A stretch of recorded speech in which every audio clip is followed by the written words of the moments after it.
नमस्कार दोस्तों, हम लोग इसके पहले मेट्रोलॉजी के धातु विज्ञान के बारे में जानकारी लिए थे। अब हम लोग थोड़ा सा उसके पहले जो पढ़ाए थे उसमें थोड़ा सा डिटेल ना करते हुए शॉर्ट फॉर्म में जान लेते हैं कि इसके पहले हम लोग धातु पढ़े थे। धातु मेटल, तो जैसे मेटल क्या है कि एक प्रकार का ये हम लोग करते क्या हैं कि खनिज वाले जगह से खाद्यान्नों से निकालते हैं, ओर के रूप में प्राप्त करते हैं। तो इसके बारे में पूरा डिटेल जानकारी दिए थे। फिर उसके बाद से कि ये मटेरियल्स जैसे कि धातु विज्ञान को हम कितने प्रकार से देख सकते हैं, तो भौतिक अवस्था में, रासायनिक अवस्था में और यांत्रिक अवस्था में ये तीन प्रकार से हम देख सकते हैं। फिजिकल प्रॉपर्टी के रूप में, मैकेनिकल प्रॉपर्टी के रूप में और केमिकल प्रॉपर्टीज के रूप में हम देख सकते हैं। तीन इसमें क्लियर किए थे और उसमें ये भी बताया था कि भौतिक आपका फिजिकल प्रॉपर्टी जो है आपका किस प्रकार से इसमें एग्जाम्पल दर्शाया जाएगा।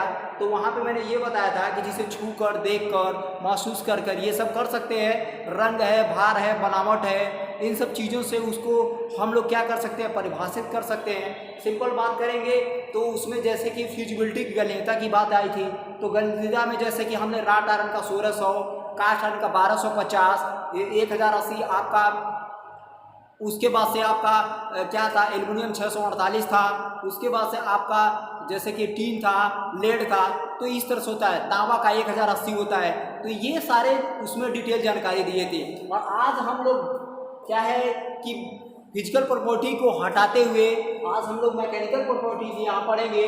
धातु के यांत्रिक गुण के बारे में पढ़ेंगे। तो सबसे पहले हम लोग टॉपिक चलते हैं लचीलापन, इलास्टिसिटी के बारे में। तो जान लेते हैं कि इलास्टिसिटी होती क्या है। तो सिंपल भाषा में बोलेंगे कि इलास्टिसिटी जो आपका होता है वो धातु का, एक एग्जाम्पल में बोलेंगे जैसे कि एक परिभाषित के रूप में, तो धातु का वह गुणधर्म कहेंगे कि धातु का वह गुणधर्म है। इसमें बात करेंगे कि धातु का वह गुणधर्म है कि जिस पे हम लोग एक एग्जांपल बताते हैं आपको। ये कोई स्प्रिंग है, यहाँ कोई स्प्रिंग हम ले लेते हैं,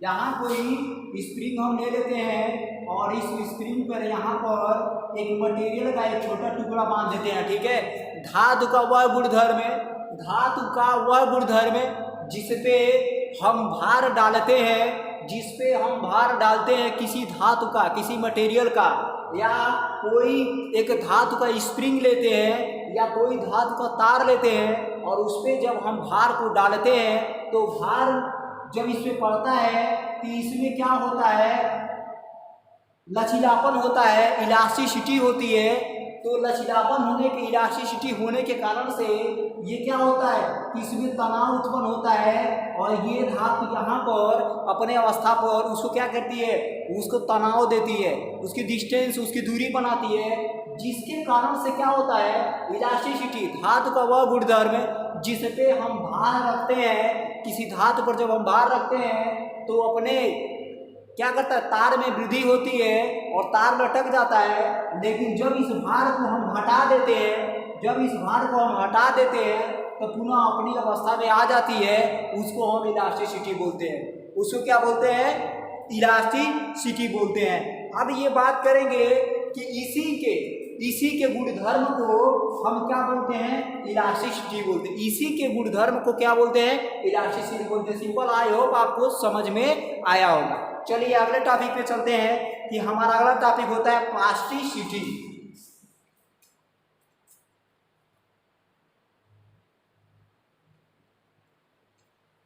अगला टॉपिक हमारा है प्लास्टिसिटी।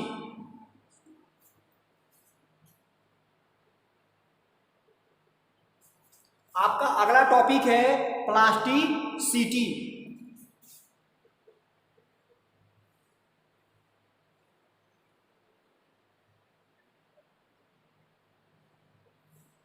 तो देखिए प्लास्टिसिटी में होता क्या है, प्लास्टिसिटी में होता क्या है। ठीक है, तो जो प्लास्टिसिटी आपकी होती है, प्लास्टिसिटी जो होती है, अभी ये जो इलास्टिसिटी की बात किए थे उससे क्या होता है कि जरा ये हटके होता है। इसमें हम बात करेंगे कि धातु का वह गुणधर्म, धातु का वह गुणधर्म है जिसको हम दाब तथा ताप के द्वारा, दाब तथा ताप के द्वारा एक निश्चित आकार में एक निश्चित आकार में परिवर्तित कर देते हैं, या हमें अपने इच्छानुसार इसको परिवर्तित करते हैं, तो उसे हम क्या कहते हैं? प्लास्टिसिटी कहते हैं। क्या क्या इसमें दिया जाता है?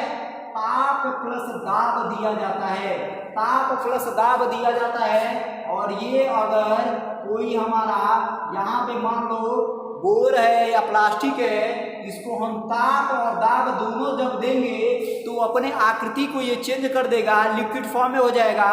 और जब इसको हम किसी ढांचे में रखते हैं तो पुनः जैसे प्लास्टिसिटी अवस्था ताप और दाब देके किसी भी आकृति या निश्चित आकृति में इसको हम बदल सकते हैं। तो परिभाषित करेंगे कि प्लास्टिसिटी धातु का वह गुणधर्म है जिसमें ताप और दाब देके किसी निश्चित आकार में ही इसको परिवर्तित कर देना, बदल देना, हमारा क्या कहलाता है? प्लास्टिसिटी कहलाता है। और जब हम क्या करते हैं? दाब और ताप देते हैं तो ये क्या करता है? अपने अवस्थाओं से क्या करता है? फैलना शुरू हो जाता है। तो जब अब फैलना शुरू होता है तो वह प्रक्रिया हमारी क्या कहलाती है? प्लास्टिसिटी कहलाती है। कौन सी? प्लास्टिसिटी कहलाती है। अब अगला बात करेंगे कि टेनासिटी क्या होता है।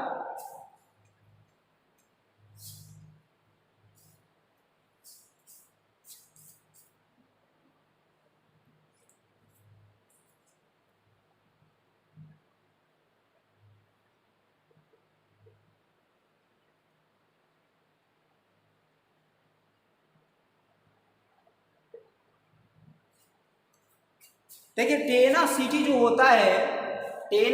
होता है आपका, जैसे इलास्टिसिटी इसके पहले मैं बताया था, तो उस इलास्टिसिटी से ये मिलता जुलता है। इसमें है क्या कि जब हम स्प्रिंग के टुकड़े को लेते हैं और भार को यहाँ रख देते हैं, लेकिन वहां पर एक आता है यील्ड बिंदु आता है, ठीक है, यील्ड पॉइंट आता है। तो ये जो यील्ड पॉइंट आपका यहाँ पर है, यील्ड बिंदु उसको कहा जाता है। तो लास्ट अंतिम छोर उसको बोलते हैं। क्या बोलते हैं? अंतिम छोर। कि भैया ये यहाँ तक तन चुका है, अब इसके ज्यादा आप तानेंगे तो ये क्या होगा? अपनी सामर्थ्य को, अपनी स्ट्रेंथता को, अपनी मजबूती को ये खो देगा। तो जब अपनी मजबूती को ये खो देगा तो जाहिर सी बात है, अब इसको परिभाषित कैसे करेंगे? धातु का वह गुण इलास्टिसिटी लचीलापन से यह मिलता जुलता है। धातु का वह गुण जिस पे भार रखा जाए और भार इतना बढ़ा दिया जाए कि अपनी अवस्था से वह पूर्व अवस्था में न जा पाए। जैसे ये स्प्रिंग पर हमने भार रखा है और ये भी स्प्रिंग पर भार रखा है, इतना वजन बढ़ा दिया है कि ये स्प्रिंग ये भार हटाने पर इसको कैंसिल कर रहा है, ये भार हटाने पर अपनी अवस्था में नहीं जा रहा है, तो इस अवस्था को हम टेनासिटी कहते हैं। अपनी सामर्थ्य को खो दिया है, फिर वापस नहीं जा रहा है। और यील्ड बिंदु उसे कहते हैं, चरम बिंदु, अंतिम बिंदु उसे कहते हैं कि जब हम स्प्रिंग पर भार रखते हैं और एक समय ऐसा आता है कि अपने आप के सामर्थ्य को खो देता है, मतलब टूटने की अवस्था पर कागार पर अंतिम यील्ड बिंदु उसको कहा जाता है, अंतिम पॉइंट या यील्ड बिंदु कहा जाता है। इसे टेंसाइल स्ट्रेंथ भी कहते हैं। हम क्या कहते हैं? तनाव, टेंसाइल स्ट्रेंथ भी इसको कहा जाता है। जैसे पहले भार के यदि भार डाला जाए और तार टूट जाए, जिस पर भार तार टूट जाती है, उसे हम अल्टीमेट टेंसाइल लोड कहते हैं। क्या कहते हैं? अल्टीमेट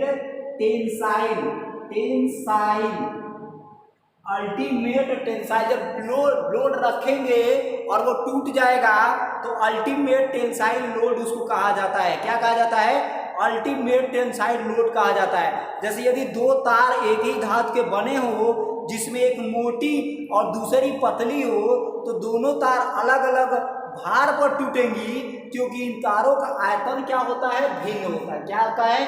इन तारों का जो आयतन होता है भिन्न होता है। तो अब इसी तरह से हम बात कर लेते हैं इंजीनियरिंग वर्कशॉप में धातु पर अगर यदि भार को डाला जाए, अगर इन धातुओं पर क्या है कि भार को डाला जाए और हमेशा तोड़ने वाले भार अल्टीमेट टेंसाइल लोड का 5वां या 6ठा भाग इस भाग में वर्किंग लोड दे देते हैं या कहते हैं, तो उसी धातु के आयतन पर इसको निर्भर करता है। ठीक है, तो सिंपल है कि ये समझ तो आपको नहीं आएगा, बल्कि आप ये समझ लीजिए कि जब हम इस पे धातु रखेंगे तो ये तनाव हो जाएगा टेंसाइल में, तो फिर ये वापस नहीं होता है, वो उसी अवस्था में ही रह जाता है।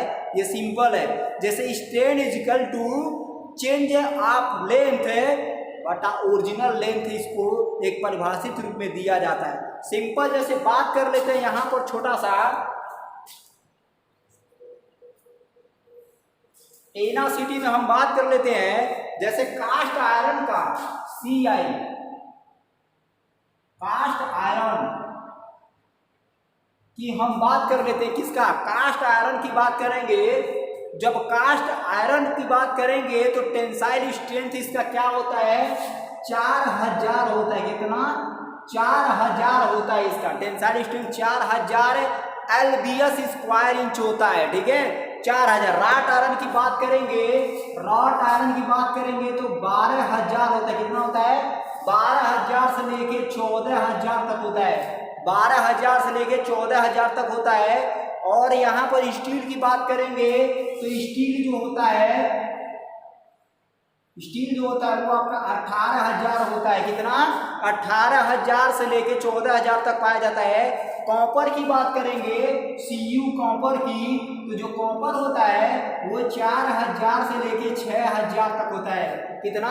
4000 से लेके 6 तक होता है। गन मेटल और ब्रास की बात करेंगे, GUN आपका गन मेटल जो होता है उसका आपका 6000, और आपका ब्रॉस की बात करेंगे तो उसका जो होता है आपका 4000 के करीब में होता है। ठीक है, तो ये आपके क्या होते हैं? ये आपके जैसे यदि किसी प्रकार के धातु पर हम दबाव डालते हैं तो वह दब तो जाएगी। इसे हम कंप्रेशन स्प्रिंग मतलब कंपैरिजन स्प्रिंग बोलते हैं। जैसे आप लोग घड़ी पहनते हो तो उसकी चाबियां देते हो, तो चाबियां देते हो तो वो कैसे होता है? इस आकृति का होता है। ठीक है, ये इस आकृति का होता है। तो जब चाबियां देते हो तो ये क्या होता है कि सिकुड़ता जाता है, सटता जाता है, सटता जाता है, सटता जाता है, सटता जाता है। और जब उसकी यांत्रिक शक्ति समाप्त होती है तो फिर इसी प्रकार से वो खुलता जाता है। ठीक है, तो उसी तरह से इसमें है कि कंपैरिजन स्ट्रेंथ मतलब जब इसको टाइट कर खिलौना जो होता है ना, एक कंपैरिजन स्प्रिंग उस पर लगा होता है। कंपैरिजन स्प्रिंग का काम क्या होता है भाई? ये पॉइंट ऐसे होते हैं, जब यहाँ पे दबाव देंगे तो ये क्या हो जाएगा? ये सट जाएगा, इस प्रकार से सट जाएगा। लेकिन जैसे बाहर हटाओगे ये पुनः इसके जैसे प्राप्त हो जाएगा। तो ये कंपैरिजन स्प्रिंग इसको कहते हैं। परंतु धातु को कैंची के द्वारा काटने से जो दबाव पड़ता है उसे शियरिंग स्ट्रेंथ कहते हैं। जैसे कैंची क्या होता है? कैंची आपका कुछ इस प्रकार का होता है। तो ये जो पॉइंट यहाँ पर है तो इसको रिविट आपको बोलते हैं। क्या बोलते हैं? इसको रिविट बोलते हैं। और जब हम दबाव देते हैं तो इसको हम शियरिंग स्ट्रेंथ बोलते हैं, शियरिंग स्ट्रेंथ। लेकिन जो स्प्रिंग वाला है वो कंपैरिजन स्ट्रेस होता है। ठीक है, ये आपको समझ में आ गया होगा टेनासिटी होता क्या है। चलिए अब अगला टॉपिक में चलते हैं।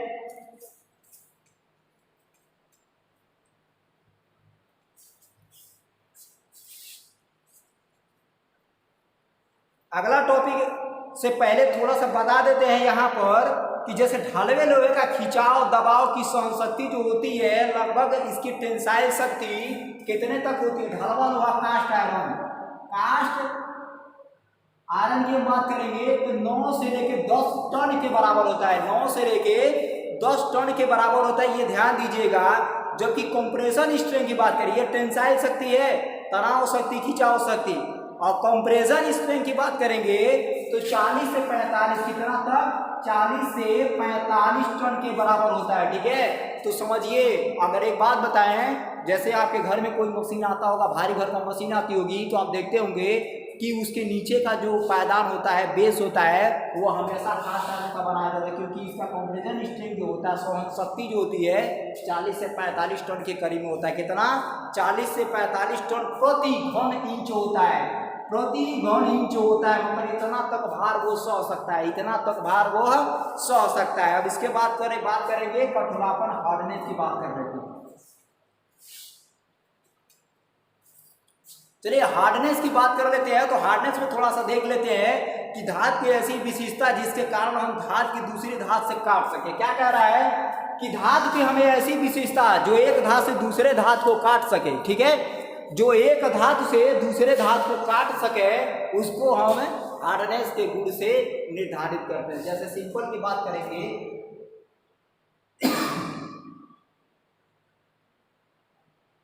लीजिए क्विंजिंग टैंक, ठीक है, आपके पास दो प्रकार के धातु है, एक राट आयरन ले लीजिए और एक माइल्ड स्टील ले लीजिए एमईएस का, ठीक है।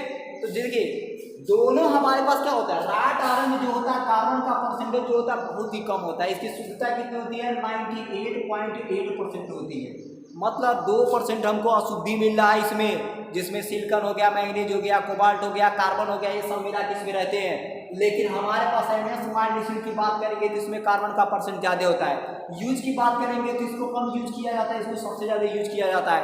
अगर बात करेंगे जैसे छड़िया, जैसे हमारे पास सीमेंट छड़िया जो लेंटर होते हैं उसमें सबसे ज़्यादा राट आयरन का यूज किया जाता है। जहाज को बनाने के लिए पानी वाले जहाज में, जैसे पानी वाले जंग से कम जैसे संचरत होता है, क्या होती है कि जंग ज़्यादा लगता है तो वहाँ पे हम राट आयरन का यूज कर लेते हैं। लेकिन माइल्ड स्टील की बात करेंगे तो जॉब बनाने के लिए इन सब कामों में सबसे अधिक प्रयोग किया जाता है। तो चलिए हम माइल्ड स्टील को ले लेते हैं कि एक भट्टी ले लेते हैं, ठीक है, एक भट्टी हम ले लेते हैं और इस भट्टी को क्या करते हैं तो यहाँ पर माइल्ड स्टील को रखते हैं और रखने के बाद जब गर्म करते हैं, गर्म करके इसको पानी मान लीजिए, पानी, ठीक है, इसको पानी मान लीजिए। अब इसको क्या करेंगे कि इसको गर्म करने के बाद जब इसमें डुबोएंगे, जब इसमें डुबोएंगे तो ये क्विंचिंग टैंक हो जाएगा।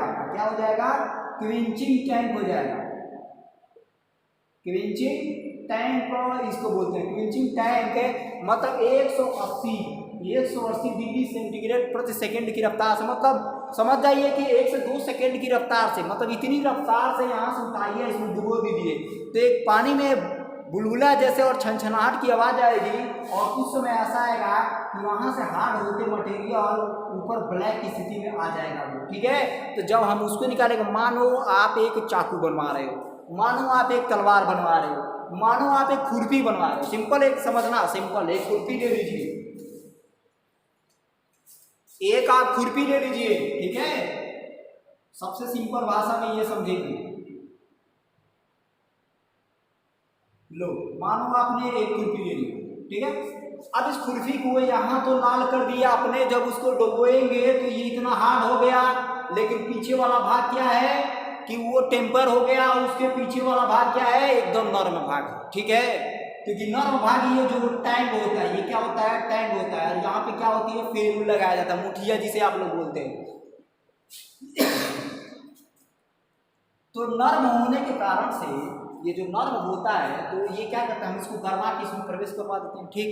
लेकिन हमको तो हार्डनेस के बारे में बात करना है, कठोरीकरण के, कठोरता के बारे में बात कर रहा है। तो वहाँ कठोर की बात जब बात करेंगे तो ये जो कठोर वाला पार्ट है, ये जो कटिंग वाला एज है, जो आगे का कटिंग पॉइंट है, इसको जब हम गर्म कर लेते हैं तो जैसे माइल्ड स्टील का कोई धातु है तो उस पर रख के, ये माइल्ड स्टील का कोई धातु जब उस पर रख के काटेंगे तो ये कटेगा, क्यों कि ये हार्ड हो चुका है और ये नर्म है, ये हार्ड हो चुका है, ये नर्म है। एक सिंपल भाषा में और जान लेते हैं कि धातु को कटने तथा काटने का विरोध करता है। जैसे ये धातु हमने इसमें डुबो दिया और ये धातु हमने डुबोया नहीं है, गर्म करके इसी भट्टी में छोड़ दिया है, तो इस पर हम मोड़ सकते हैं, तोड़ सकते हैं, मरोड़ सकते हैं, लेकिन इसको मोड़ने मरोड़ने से पहले एक बार फिर से टेम्परिंग, एनलिंग, नॉर्मलाइजिंग, इन सब प्रोसेस से इसको गुजारना पड़ेगा, ठीक है।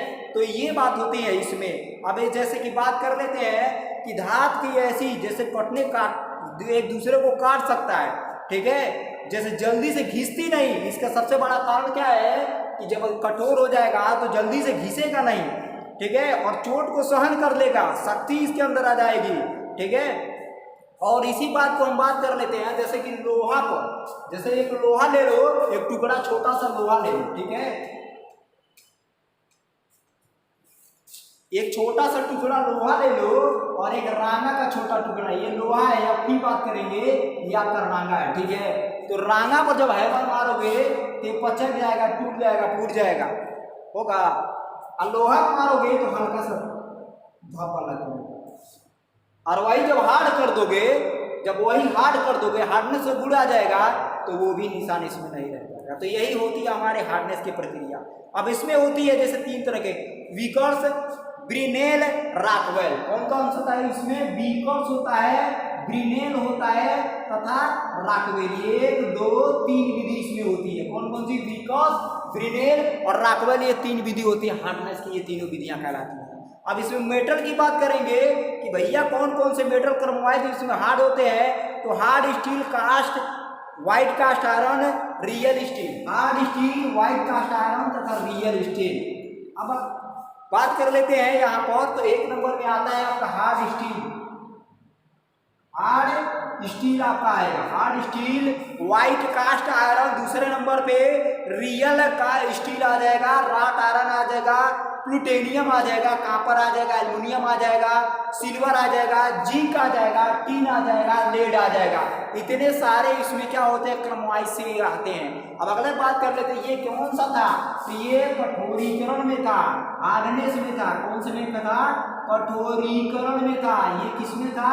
तो हार्डनेस में था। तो हार्डनेस में ये आप देख चुके कि मतलब हार्ड स्टील आपका आएगा, रियल आएगा, राट आयरन आएगा, टंगस्टन आएगा।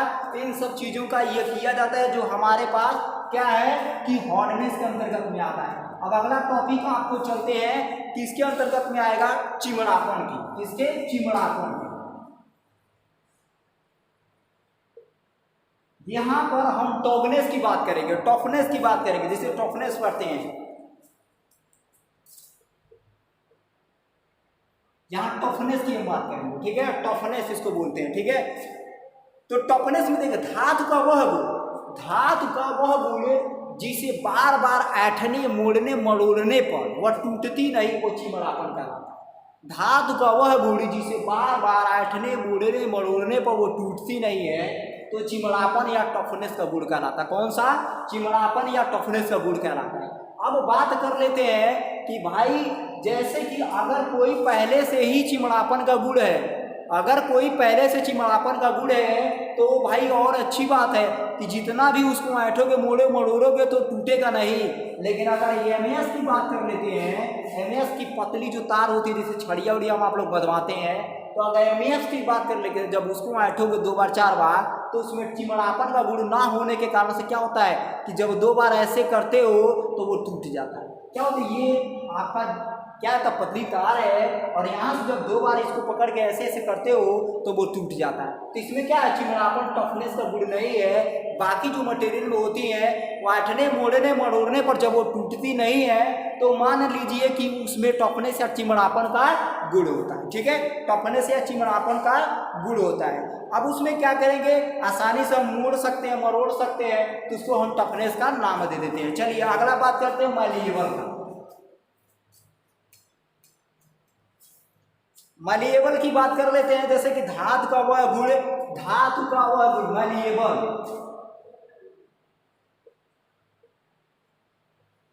मैलिएबल में देखिए बात करते हैं धातु का वह गुण, मैलिएबिलिटी इसको बोला जाता है। मैलिएबल या मैलिएबिलिटी, मैलिएबिलिटी,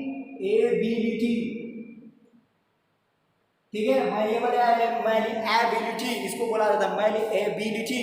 धातु का वह गुण ठंडी धातु को हैमरिंग, रोलिंग करने के चारों ओर बढ़ाया जा सके और इसी गुण के कारण चादर बनाया जा सके, ठीक है, तो उसी को हम मैलिएबिलिटी कहते हैं। जैसे कि धातु का वह गुण, ये धातु है तो इसके अंदर यह गुण होना चाहिए कि ठंडी अवस्था में हैमरिंग, रोलिंग, वेल्डिंग करने के बाद हम चद्दर की अवस्था बना के और फिर पुनः जैसे पूरी अवस्था में था उसी प्रकार से हम इसको बना लें। या सिंपल भाषा में हम बोलेंगे कि धातु का वह गुण है जिसमें हैमरिंग, रोलिंग करने के चारों ओर बढ़ाया जा सकता है, उसे धातु की मैलिएबिलिटी का गुण कहा जाता है।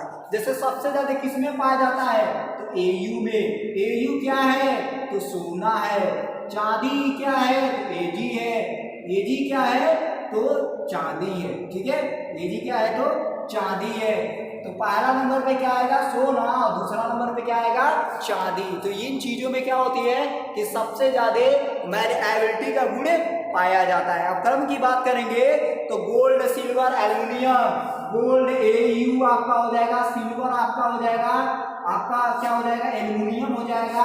ठीक है, तो एल्युमिनियम की बात से बात करेंगे, copper, tin, plutonium, lead, zinc, iron, nickel, ये मैलिएबल के क्रम होते हैं। ठीक है, ये क्या होते हैं, मैलिएबल के क्रम होते हैं।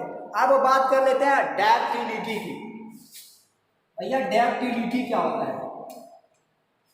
तो डक्टिलिटी में भी वही बात करेंगे कि धातु का वह गुणधर्म जिसको धातु का वह गुणधर्म जिसको हम लोग क्या करते हैं कि पतली पतली तार निकालते हैं, वो तार टूटे ना, वह तार टूटे ना, जिससे पतली पतली तार निकाला जा सके, वह हमारा डक्टिलिटी का गुणधर्म कहलाता है।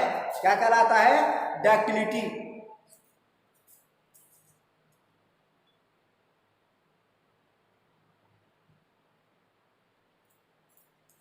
पतली पतली गुणधर्म है, तो ये क्या होता है, डक्टिलिटी कहलाता है।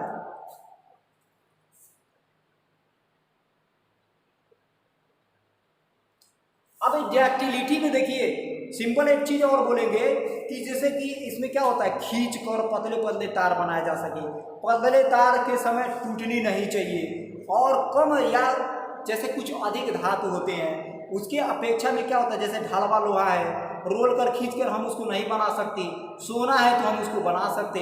अब इसके क्रम में गोल्ड है, प्लेटिनियम है, सिल्वर है, राट आयरन है, कॉपर है, एल्युमिनियम है, निकिल है, जिंक है, टीन है, तो ऐसे हम कर सकते हैं।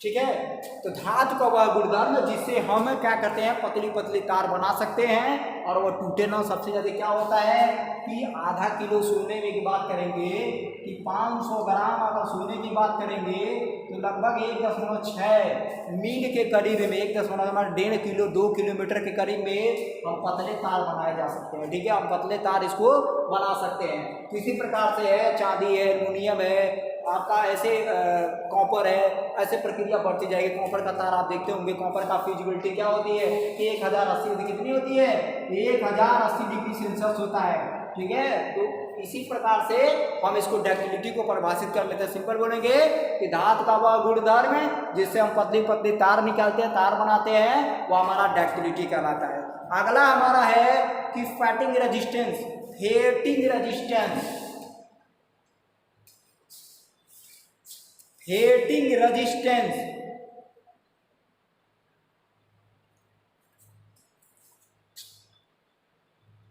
फेटिंग रेजिस्टेंस, इसमें देखिए क्या होगा, फेटिंग रेजिस्टेंस लगातार काम चल रहा है और अचानक झटका लग जाए और टूट जाए, उसी को रोकने का काम फेटिंग रेजिस्टेंस करता है। लगातार काम चल रहा है और अचानक झटका लग जाए और टूटने के ये रोक दे, अचानक टूटने से रोक दे, तो वो हमारा क्या कहलाता है, फेटिंग रेजिस्टेंस कहलाता है। इसके बाद आता है इंपैक्ट रेजिस्टेंस। धातु का वह गुण धातु पर अचानक चोट लगने से टूटने से रोकता है। अचानक इंपैक्ट रेजिस्टेंस, इंपैक्ट रेजिस्टेंस कह रहा है अचानक जैसे काम चला, धातु का वह गुणधर्म है, धातु का वह गुणधर्म है, अचानक चोट लगने से टूटने से रोकता है, उसे इंपैक्ट रेजिस्टेंस बोलते हैं। अचानक चोट लगने से टूटने से रोकता है, उसे इंपैक्ट रेजिस्टेंस बोलते हैं, उसे इंपैक्ट रेजिस्टेंस बोलते हैं। अब ब्रिटलनेस की बात करते हैं। धातु का वह गुणधर्म है जो हल्की चोट से लगने से टुकड़े में टूट जाती है। भंगुरता की बात कर लेते हैं थोड़ा सा, भंगुरता, ब्रिटलनेस, भंगुरता, भंगुरता की बात कर लेते हैं तो इसमें कहेंगे धातु का वह गुणधर्म जिससे हल्की चोट लगने से, क्या है, हल्की चोट लगने से छोटे छोटे टुकड़ों में बिखर जाए, हल्की चोट लगने से छोटे छोटे टुकड़ों में बिखर जाए, उसे हम ब्रिटलनेस, क्योंकि भाई ये कास्ट आयरन जो होता है वो बहुत ही भंगुर होता है। कार्बन का परसेंटेज अगर बात करेंगे तो 2 से लेके 4% तक होता है। कितना?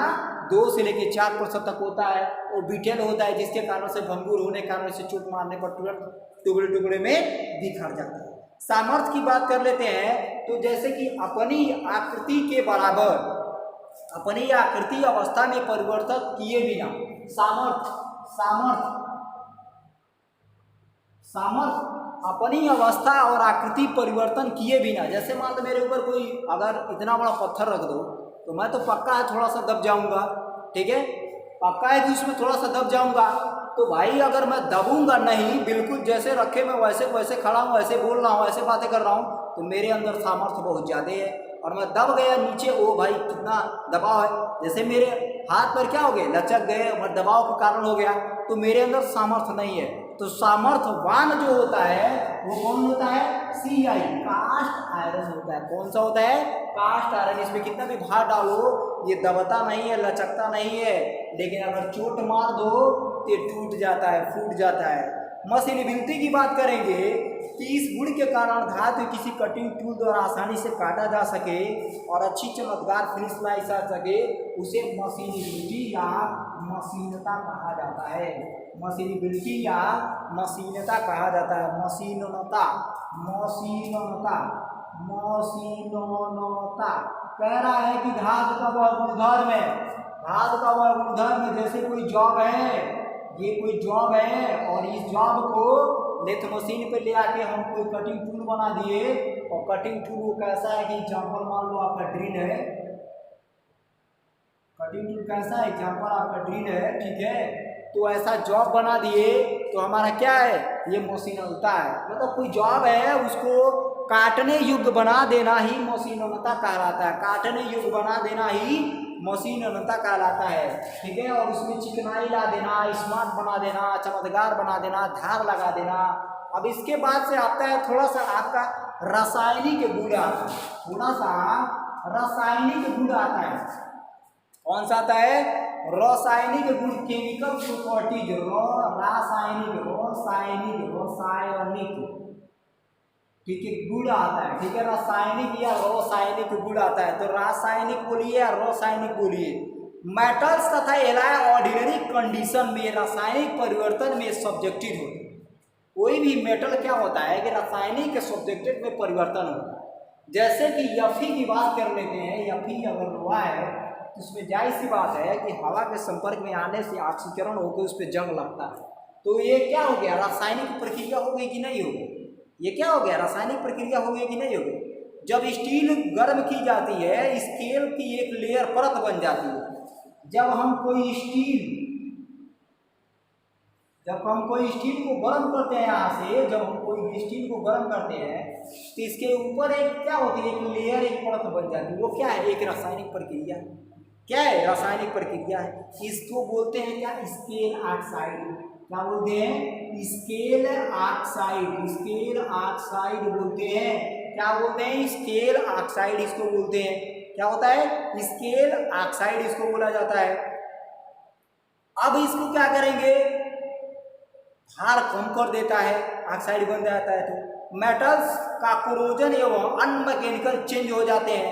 मेटल्स व एलॉय के कोरोजन व प्रोटेक्शन के इंजीनियरिंग में बहुत महत्व होता है, ठीक है। तो रासायनिक को देखिए सिंपल समझिए, सिंपल एकदम।